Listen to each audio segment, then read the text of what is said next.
अब प्रश्न वाली 3.2 में अपन कौन सी विधि पढ़ेंगे? प्रतिस्थापन विधि। जितने भी सवाल अपन ने विलोपन विधि से हल करे हैं, अब सारे सवालों को कैसे करेंगे अपन? प्रतिस्थापन विधि से हल करेंगे। ओके, तो यहाँ पे इनमें से एक सवाल लेते हैं अपन। प्रतिस्थापन का मतलब क्या होता है? पहले तो ये बात ध्यान हो, प्रतिस्थापन का मतलब होता क्या है? प्रतिस्थापन मतलब होता है कि मान लिया जाए एक स्थान से कोई वस्तु उठा के दूसरे स्थान पर रखना, एक स्थान से उठाकर का रखना दूसरे स्थान, तो उसे कहते हैं प्रतिस्थापन, सब्स्टिट्यूशन। आ गई बात समझ में? तो अगर प्रतिस्थापन में क्या करेंगे बताओ मुझे कि समीकरणों में कितने चर है? ये समीकरण जो है हमारी, मान लो ये सवाल है हमारा, इसमें कितने चर है?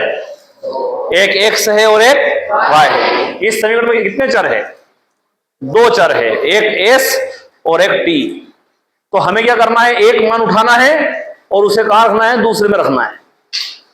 अब कैसे करना है देखो, मान लिया जाए सवाल आया हमारा, इसका लेता हूं सवाल नंबर दूसरा। सवाल नंबर दूसरा क्या है? देखो, s माइनस टी बराबर 3 और s बटा 3 प्लस t बटा 2 और बराबर हो गया 6। ये समीकरण नंबर 1 और ये समीकरण नंबर। अब समीकरण कैसे? समीकरण 1 से। समीकरण 1 क्या है भाई? s माइनस टी बराबर 3, ये समीकरण 1 है। अब क्या करेंगे? इस समीकरण से किसी एक का मान निकालेंगे जो आसानी से निकल जाए। पहली बात तो, अगर समीकरण 2 से मान निकल रहा है आसानी से, तो समीकरण 2 लेंगे। अब यहां देखो आप, समीकरण 2 में बटा है, हमें दिख रहा है कि थोड़ा डिफिकल्ट है निकालना मान, तो हमने कौन समीकरण ली? हमने समीकरण 1 ले ली। अब यहां से आसानी से मान कौन सा निकल रहा है? s का। तो ये s यही रहेगा, बराबर लगाएंगे, और बराबर के इधर कौन है? बराबर के इधर कौन है? 3 है। और ये t का आएगा इधर, ये t इधर जाएगा, काय को जाएगा? अब बताओ मेरे को अजय राव कि 3 में t प्लस करेंगे तो कितना आएगा? ये प्लस नहीं होगा, 3 प्लस टी ही रहेगा। तो ये हो जाएगी हमारी समीकरण नंबर। तो ये काय का मान आ गया हमारा? s का। इसको दे दिया अपन ने समीकरण नंबर।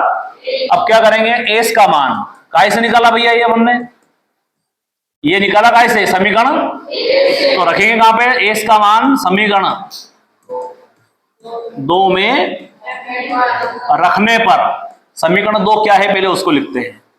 s बटा 3 प्लस t बटा 2 बराबर। अब ये समीकरण है।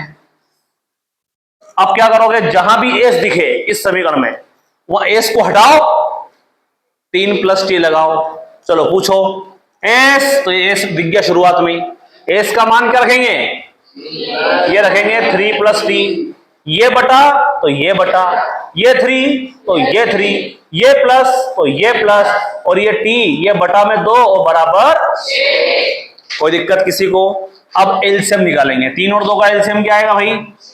अब इसका गुणा इधर करेंगे, 2 का गुणा इसमें करेंगे, 2 गुणा लगा के कोष्टक में लिख देंगे 3 प्लस टी, और 3 का इंटू टी में करेंगे, क्या आएगा? और बराबर के इधर कौन है? अगली स्टेप में क्या करेंगे? देखो, सबसे पहले 2 का गुणा, ब्रैकेट चालू हो रहा है यहां से लेके बंद हो रहा है यहां तक करो, तो 2 का गुणा 3 में करो, क्या आएगा भाई? 2 का गुणा 3 में करेंगे तो क्या आएगा? 6। 2 का गुणा टी में करेंगे तो क्या आएगा भाई? 2t, और प्लस 3t, और पूरे के बटे में क्या है? और बराबर। अब आप देखो 6 से रहेगा, 3t प्लस 2t कितने टी हो जाएंगे? और ये 6 बटे में 6 का लका गुणा कर देंगे अपन, 36 हो जाएगा। अब t वाला रहने दो, यहाँ पे 5t ये रहेगा, ये 36 है, और ये 6 इधर प्लस का है, इधर जाएगा तो क्या हो जाएगा? तो 5t is equal to 36 minus 6। 36 में से 6 को माइनस करेंगे, कितना आएगा? तो आ जाएगा हमारा 30, और t बराबर 30, और ये 5 गुणा में का जाएगा बटे में, 5 छंग 30। तो t का मान क्या आ गया बेटा? ये एक मान आ गया, t बराबर क्या आ गया? 6। अब क्या करेंगे? t का मान, t का मान समीकरण नंबर 1 में रखने पर। समीकरण 1 क्या है? समीकरण 1 नहीं, जिससे s का मान डायरेक्ट निकल जाए 3 में। समीकरण 3 में रखने पर 3 क्या है भाई? तो s बराबर 3 रखेंगे, प्लस t का मान क्या है? तो s का मान क्या आ गया? तो ये कौन सी विधि हो गई हमारी? प्रतिस्थापन विधि। आ गई बात समझ में? फिर से एक बात समझो, क्या करा अपन ने, समीकरण 1 और 2 लिखा, समीकरण 1 से 1 हमने लिखी, s लिखा, बराबर लगाया, 3 लगाया, t लगाया तो प्लस का हो गया, 3 + t कुछ भी नहीं होता है, समीकरण नंबर क्या दिया इसको अपन ने, 3 दिया। अब s का मान समीकरण 1 से निकाला है तो रखेंगे यहाँ पर 2 में, रखने पर समीकरण 2 को लिखा अपन ने, s का मान क्या है हमारे पास, 3 + t है, बटे में 3 करा, प्लस t/2 करा, बराबर 6 लिखा। अब 3 और 2 का लघुत्तम क्या आएगा, इसका इंटू इधर करेंगे, इसका इंटू इधर करेंगे, तो 2 का इंटू यहां करेंगे तो क्या आएगा, 2 ब्रैकेट में 3 + t, 3 का इंटू t में करेंगे 3t, और बटे में 6 है, बराबर 6 हो जाएगा। अब 2 का मल्टीप्लाई ब्रैकेट चालू हो रहा है वहां से लेके बंद हो रहा है वहां तक करेंगे, 2 3 जा 6, 2 का t में करेंगे 2t प्लस 3t और बाय में 6 और बराबर, अब ये 6 ऐसा कैसे ही 3t और 2t क्या हो जाएगा, 5t, 6 6 जा 36, 5 के साथ रहेगा, 6 इधर आएगा तो आएगा माइनस हो जाएगा, 5t माइनस करेंगे तो 30, ये 5 बटे में हो जाएगा तो 5 6 जा 30, तो ये हो जाएगा t का मान क्या हो जाएगा, 5 6 30 हो जाएगा। अब t का मान 6 आ गया, अब t का मान समीकरण नंबर आप 3 में रखेंगे तो 3 क्या हमारा 3 + t, t का मान 6, 6 3 9, ये हुआ हमारा आंसर।